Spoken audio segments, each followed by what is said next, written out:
Everything they teach you in school is a lie. You want the truth? The world is controlled by shadowy elites and shape-shifting lizard people. It's the most natural smile I've ever seen out of Mark Zuckerberg. The song Shake It Off was about how I shed my skin every 1,000 years. And the song Bad Blood was about how I drink blood out of my Grammys. Toast to blood! Save some blood for Paul Rudd.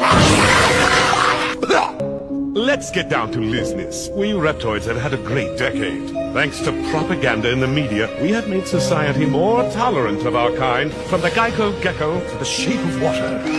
We even got K-Rool in Smash! We did it, everyone! The world temperature is rising. The time is coming, brethren. Soon we shall fulfill the prophecy, overthrow humanity, and become the true rulers of the world! They say that every year, but they're never gonna do it.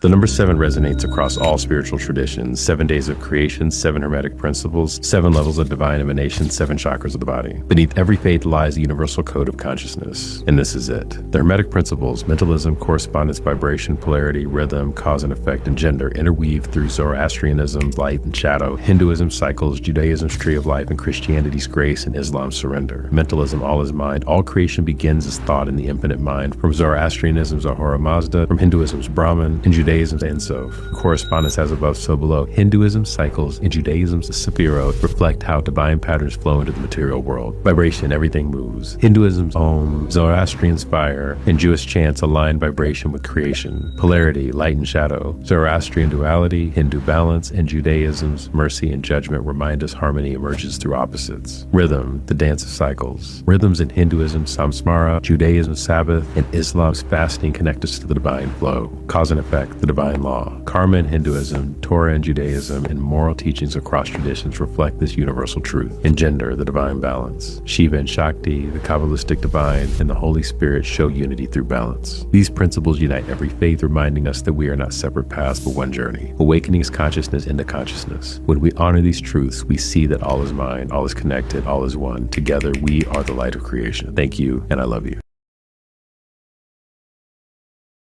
Look all around. Look at these beautiful rocks, this landscape, where I'm at. I could have never imagined when I was 5 or 7 years old as a young black kid thinking that I would see anything like this.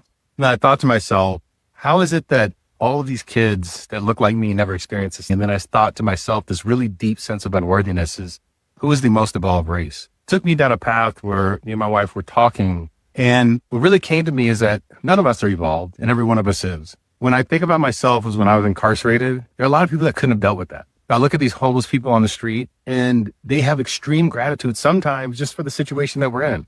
So what is evolution? Evolution is having gratitude and compassion for yourself, given any situation. So if we're looking to evolve as humanity, one, you have to be grateful for where you are in any situation. Find the beautiful side of it. And then have compassion for yourself for where you've been so that you can forgive yourself. When you put those two things together, life becomes really simple and really magical. This is how we evolve as humans. The rest is nonsense. Thank you, and I love you. So if you made it this far in the video, there's 4 things I forgot to tell you. How to do gratitude. Gratitude comes in 4 steps. Number 1, be fully present. That way you can actually bring the law of rhythm into stillness. Number 2, make sure you judge nothing. This is where you take the bounds of polarity and you bring that into unity. Number 3, make sure that you bring karma and dharma together. What that means is you take total responsibility for everything. You become the creator of your life. And number 4, everything that's happening to you right now, can you give and receive that fluently? What I mean by that is if you received $1 million right now, would you give it away just as fast? Can you give and receive with ease? And when you can do all of these 4 things together, you can move into extreme gratitude because you're no longer in judgment. You're no longer living in the past and the future. You're no longer living as a victim. And you're in this balance of masculine and feminine, which become really beautiful. This is how to do full gratitude. Thank you, and I love you. Privacy did not slowly fade away because of technology alone. It was dismantled deliberately, piece by piece, sold as convenience, safety, and progress. And now, as we move toward 2026, the truth is becoming harder to ignore. Privacy is no longer a right. It is a liability, something the system actively discourages, punishes, and designs against.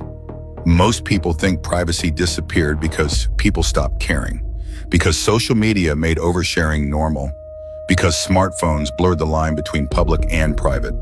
But that explanation is incomplete.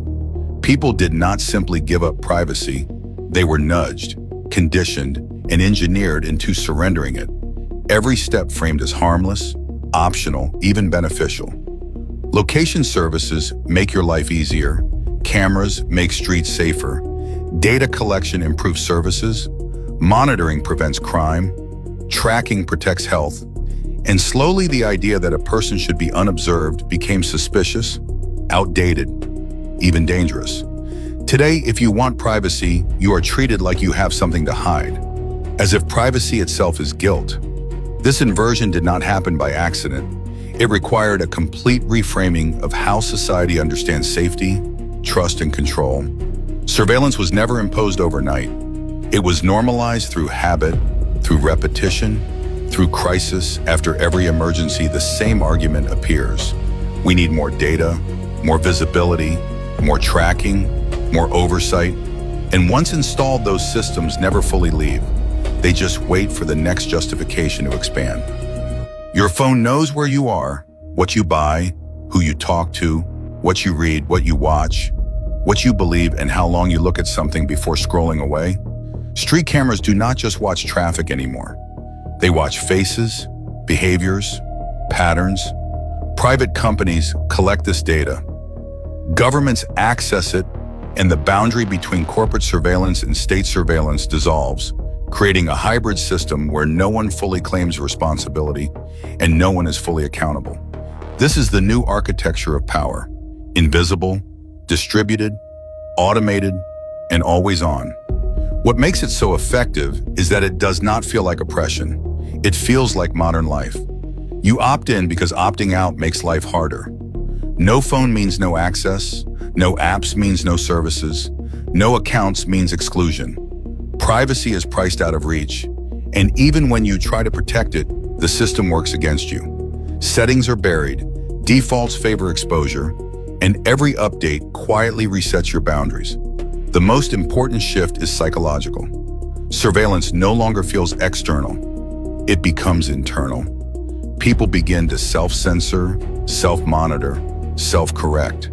Not because someone is watching at that moment, but because they might be.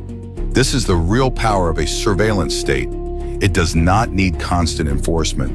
It trains people to regulate themselves, to avoid saying the wrong thing, liking the wrong thing, standing with the wrong people, being seen in the wrong place. And this creates a society that looks free on the surface but is deeply constrained underneath. Moving into 2026, this only accelerates. More cameras, more sensors, more biometric identification, more digital credentials, more behavior tracking justified by efficiency, security, and optimization. Every system talks to every other system. Data silos merge. Profiles become predictive.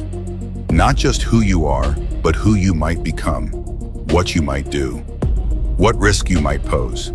And once a system believes it can predict behavior, it feels entitled to intervene, to restrict, to flag, to limit access, all without due process. Because algorithms are treated as neutral even when they encode bias and power.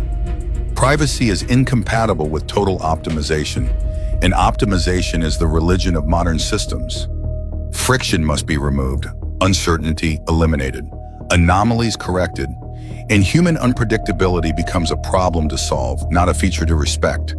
This is why privacy had to die, because privacy protects randomness, experimentation, dissent, and growth.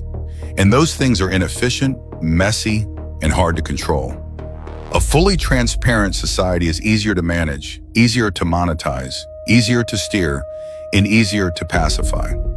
People assume surveillance is about watching criminals, but the real value is in mapping normal people, understanding patterns, influencing behavior, shaping choices, and quietly narrowing the range of acceptable life paths. The future is not a boot on the neck. It is a dashboard, a score, a risk profile, a permission system that decides what you can access based on compliance and predictability. And most people will accept it because it arrives wrapped in comfort and safety. The tragedy is that privacy once lost is almost impossible to reclaim because surveillance systems create dependencies. They restructure infrastructure, economies, and expectations, and dismantling them feels disruptive, dangerous, even irresponsible. People will say it is too late, that this is just how the world works now, but that resignation is exactly what allowed it to happen. The death of privacy was not caused by apathy. It was caused by design, by incremental trade-offs, by fear leveraged at the right moments, and by a culture trained to confuse exposure with connection and monitoring with care. The question is not whether privacy will disappear. It already has.